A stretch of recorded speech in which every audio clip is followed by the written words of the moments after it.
The Center for Disease Control released a new report last week stating that 1 in 50 children is being diagnosed with autism. Well, with April being National Autism Awareness Month, we have a special opportunity to get educated about autism and the issues that are affecting the autism community. I'm pleased to say that joining us with more information this morning is Pat Osbourn from UNM Center for Development and Disability. Hi, Pat. Hi.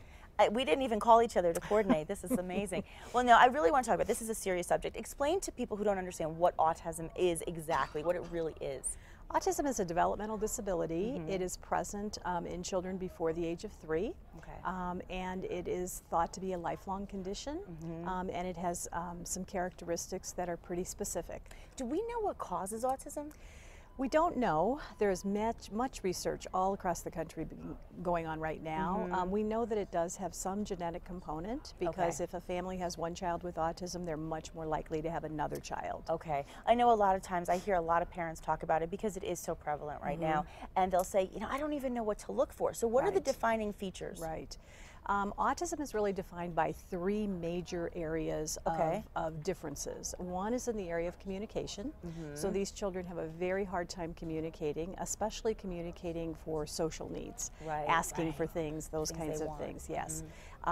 Social interactions can be very, very challenging for these children.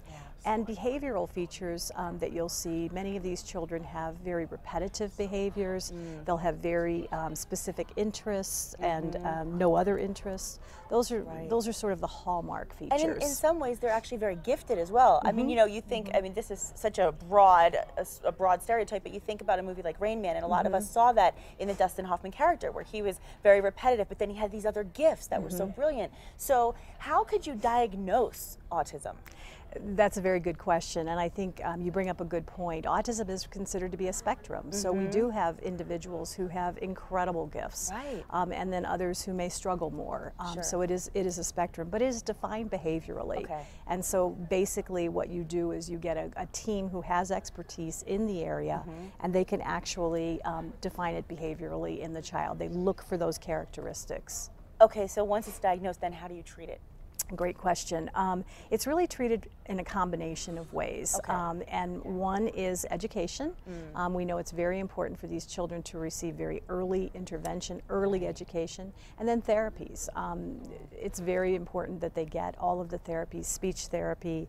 Behavioral therapy is often very, very effective to teach new skills to these children. And they're constantly coming up with new ways to treat, but is there a cure? Is it on the horizon?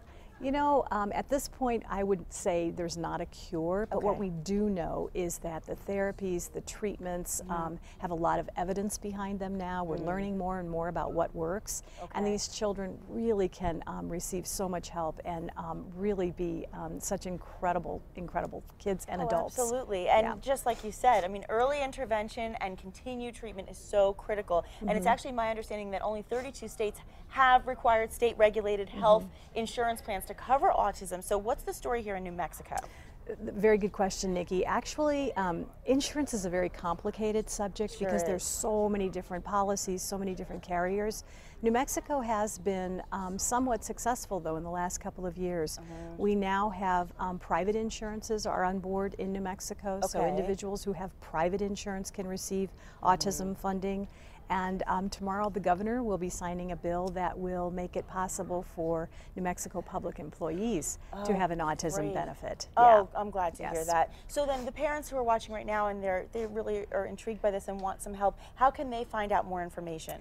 They are always free to come by our center, visit our center, or to call our center.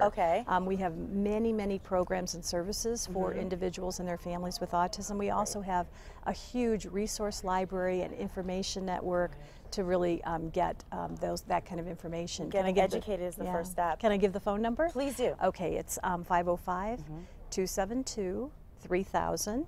And if they call, that's our main number, and just talk with the receptionist and say what they're looking for. We can we'll have the details on our website, CASA.com, as well. We'll post this clip of our conversation as well. Thank you so much. Thank you. We appreciate what you're doing.